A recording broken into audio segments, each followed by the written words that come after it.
Liliana Gross.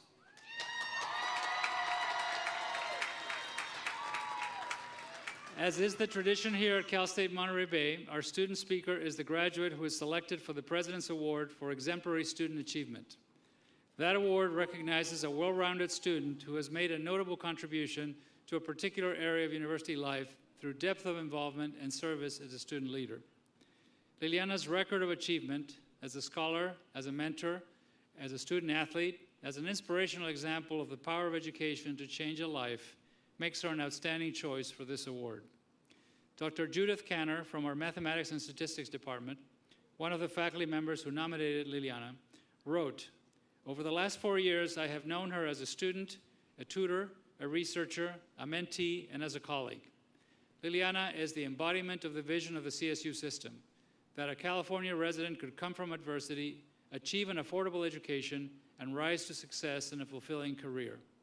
She is graduating today with a degree in mathematics and plans to continue her studies toward a PhD in biostatistics in the fall. Please join me in welcoming Liliana Gross."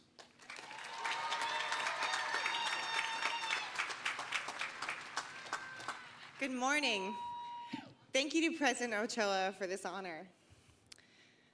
My childhood memories in the Vista Manor trailer park were carefree and, in my eyes, quite ordinary. My mother was a stand-up comedian, and my sister was my best friend. And our trailer park had a community pool. What else could a girl ask for? I loved growing up in this unconventional household. When I was 13 years old, my world grew when both my mom and sister married wonderful men. Though my sister, mother, and I were the three musketeers, we expanded our family with open arms. Nothing could break us. That was true my whole life, until I went to college. When I came to CSU Monterey Bay, I didn't know who I was without my family. Lost. It was now my turn to create an identity. I began to cling to my past and mark myself as that funny trailer park girl, because I didn't know how to be anything but complacent. My self-deprecating humor was a facade, a defense mechanism.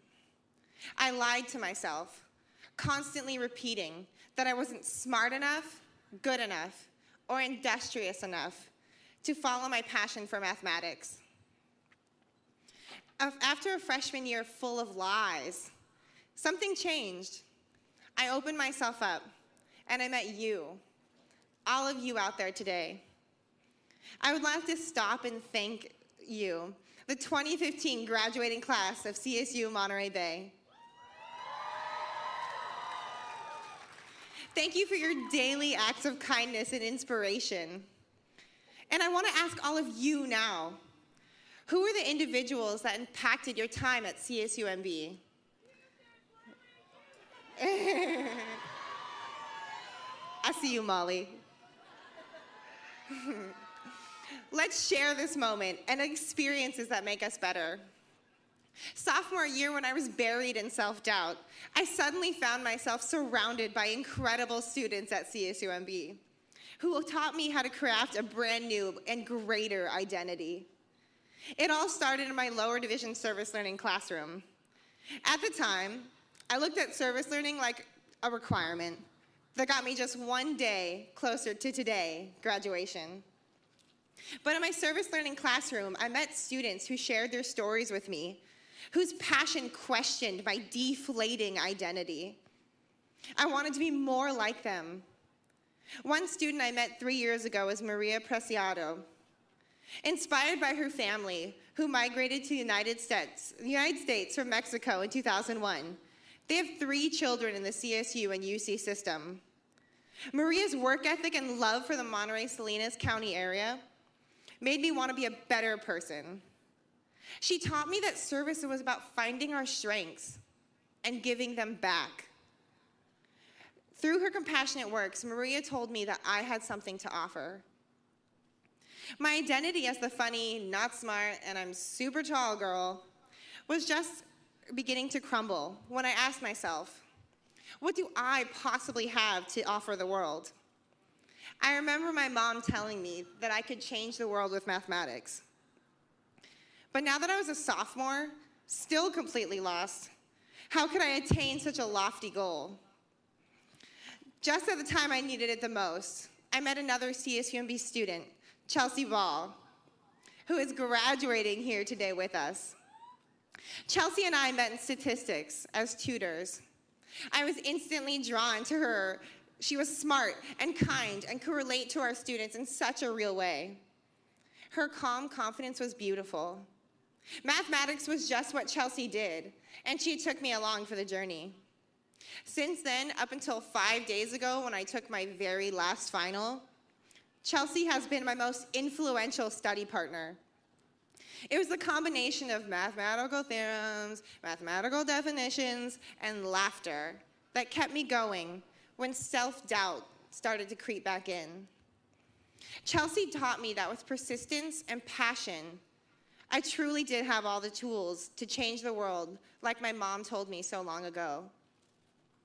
My identity as a scholar was pushed even further when I entered the McNair Scholars Program, one that is designed to empower first-generation, low-income, and minority students to pursue graduate degrees. I began to ask, what could I do to better the world with my research interests in mathematics and statistics? Again, serendipity got the best of me when I met Jenny Brown, another UROC scholar. Jenny's mother, who is sitting proudly here today with her daughter, at one time experienced severe health problems.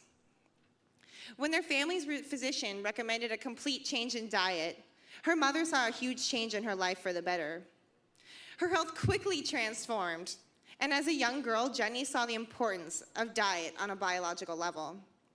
And this fall, Jenny will enter a PhD program at the University of Washington to understand and research the nutrition influences the mechanisms of disease. My Uncle George passed away from cancer 2 years ago, and Jenny showed me that I could use this pain for the good, and I could impact the medical community. This fall, I will enter the graduate program in biostatistics at the Colorado School of Public Health with an emphasis in statistics research in cancer clinical trials. My peers at CSUMB have helped carve my identity. I bet all of you today feel the same way as I did. Maria told me I had something to offer. Chelsea told me I was good at it. And Jenny told me that it was important. There are a few more thank yous I'd like to say. As a student speaker, I'd like to ask all the students out there to thank all our faculty and mentors we've had.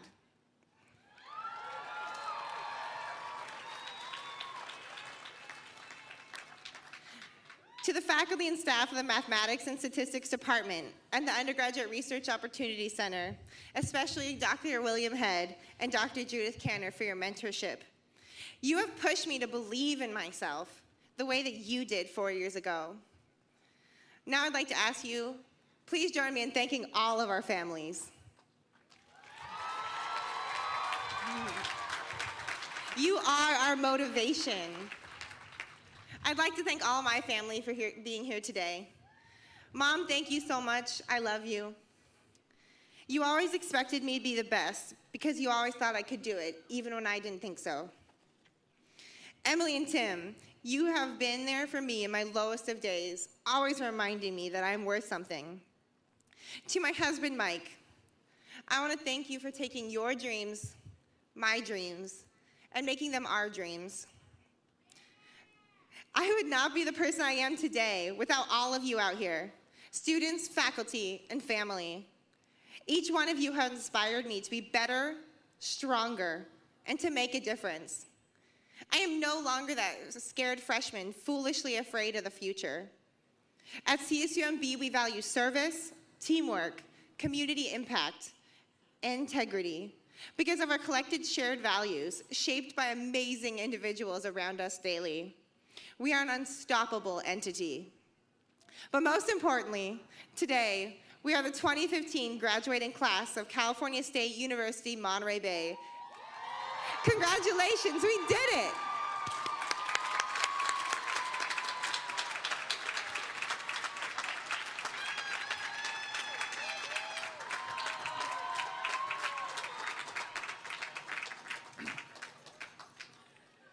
Thank you, Liliana, for your thoughtful remarks.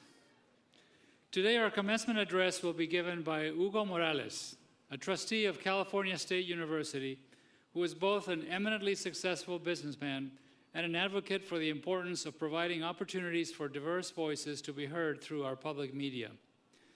Mr. Morales, who worked as a farm worker as a child in Sonoma County, went on to graduate from Hillsburg High School and to earn degrees from Harvard College and Harvard Law School. In the mid-70s, he worked with members of Latino communities in California's Central Valley to start a public radio station, Radio Bilingüe, to serve Spanish-speaking residents of the area. It grew to a